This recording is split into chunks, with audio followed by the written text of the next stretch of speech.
Bismillahirrahmanirrahim. Assalamualaikum warahmatullahi wabarakatuh. Nama saya David Roidi, NIM 13-19089 dari kelas SIO 03. Di sini saya ingin mempresentasikan matkul Bahasa Indonesia dan karya tulis ilmiah dengan materi yang berjudul Pedoman Umum Ejaan Bahasa Indonesia atau disingkat PUEBI. Apa yang dimaksud dengan PUEBI? PUEBI adalah pedoman umum ejaan bahasa Indonesia yang digunakan dalam berbahasa Indonesia saat ini. PUEBI merupakan pengganti dari IED yang selama ini sudah kita kenal sebelum-sebelumnya. PUEBI juga menjadi hal yang tak bisa dipisahkan dari bagian penulisan kita sehari-hari. Di sini tujuan pembelajaran itu untuk mengetahui arti penting dan manfaat PUEBI, memahami dan menggunakan pedoman umum ejaan bahasa Indonesia dalam tulisan, dan penulisan unsur kata serapan. Di sini ada arti penting dalam PUEBI.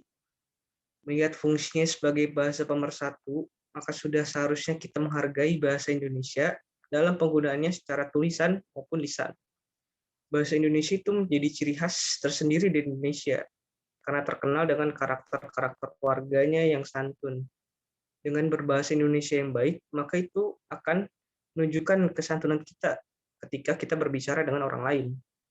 Dan pemerintah juga sudah mengesahkan pedoman umum ejaan bahasa Indonesia PUEBI ini untuk mengatur penggunaan bahasa Indonesia secara tertulis.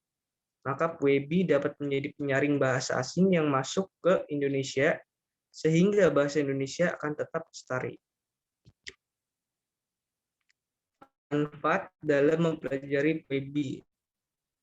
Manfaatnya adalah kita dapat menghargai sebuah bahasa negara sendiri, dapat melestarikan bahasa persatuan yaitu bahasa Indonesia, tidak dapat menambah wawasan serta pengetahuan, dan merangsang otak kita untuk memunculkan ide-ide atau gagasan-gagasan baru. Memahami hal-hal yang ada dalam PUEBI. Yang pertama ada pemakaian huruf, angka dan bilangan, serta tanda baca. Yang pertama ada huruf kapital. Di sini huruf kapital yang pertama itu bisa kita lakukan pada nama orang, misalnya Muhammad Rafi Seta Wibowo, Ahmad Faiz Asyifuddin, Bagas Seno Pamukti, Davi Prayudi. Kemudian ada awal kalimat langsung. Biasanya setelah titik atau pertama kali lah. Cepatlah pulang karena hujan lebat akan segera turun. Contoh lain, ikatan batin pada suatu hubungan ibu dan anak. Aku akan kembali nanti malam. Yang terakhir ada dari nama geografi. Contohnya adalah Andi berasal dari Asia Tenggara, maka Asia Tenggaranya ini huruf pertamanya menggunakan kapital. Kemudian kami berjalan sampai Kecamatan Gambir. Saya cinta Batik Pekalongan. Kenapa di sini Batik tidak B-nya tidak huruf kapital? Karena nama geografinya hanya di Pekalongannya saja. Kemudian adalah huruf miring. Di huruf miring ini kita bisa pakai saat menuliskan judul koran atau buku. Contohnya adalah seperti ini. Saya pernah membaca majalah Tempo edisi 1 Desember 2014. Maka temponya ini, judul korannya ini, maka dikasih huruf miring. Kemudian ada contoh kedua, terdapat banyak manfaat dalam membaca buku perilaku di media sosial. Ini merupakan judul buku yang dibaca, maka bisa ditulis huruf miring. Yang kedua ada ungkapan bahasa asing. Contohnya adalah nama ilmiah dari buah mangga ialah Mangifera indica, maka dapat tulis miring. Sama dengan ungkapan Bhinneka Tunggal Ika dijadikan semboyan negara Indonesia, maka dikasih huruf miring.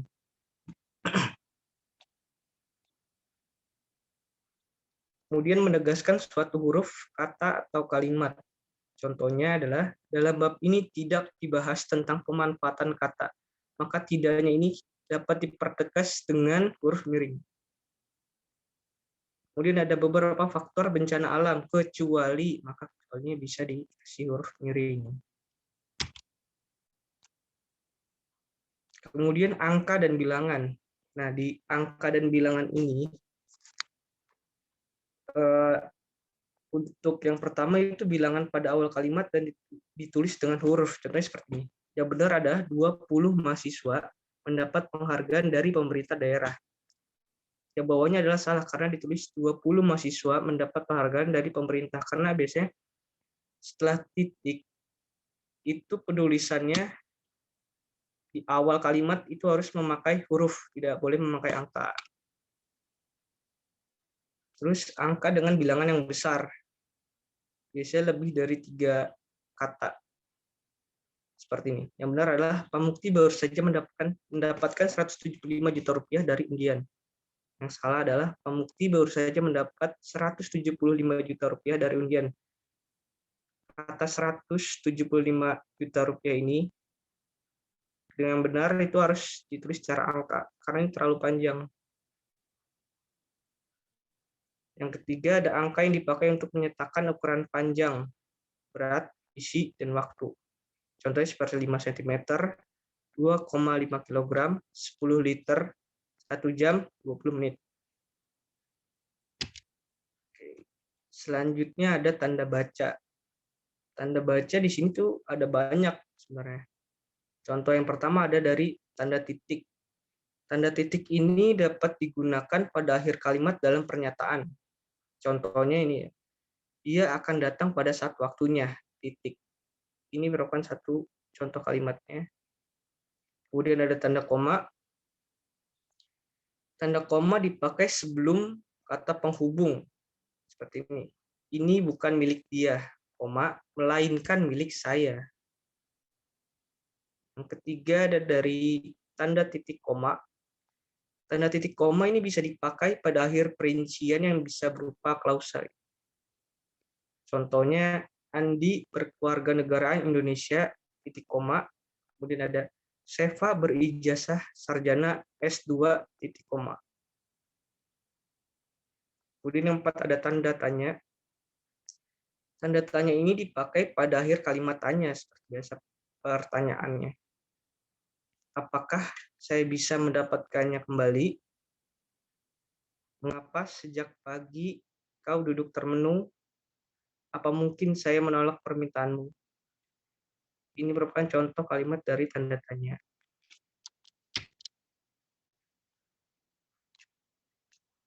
Yang kemudian ada tanda seru. Tanda seru ini dipakai untuk mengakhiri ungkapan atau pernyataan yang berupa perintah atau seruan. Contohnya adalah, alangkah indahnya taman laut di Bunaken. Kemudian ada tanda petik. Tanda petik ini dipakai untuk mengapit petikan langsung yang berasal dari pembicaraan atau berupa naskah. Contohnya seperti Merdeka atau Mati. Itu adalah seruan Bung Tomo dalam pidatonya. Ada tanda hubung. Tanda hubung di sini dipakai untuk menyambung unsur kata ulang. Contohnya seperti hati-hati, anak-anak, berulang-ulang, dan buku-buku. Kemudian yang terakhir ada tanda miring. Tanda miring di sini dipakai dalam seperti nomor surat, nomor alamat, atau penandaan masa 1 tahun atau lebih. Contohnya seperti ini, nomor 9, garis miring J, garis miring 4, garis miring 2019. Juga tahun ajaran 2020, garis miring 2021.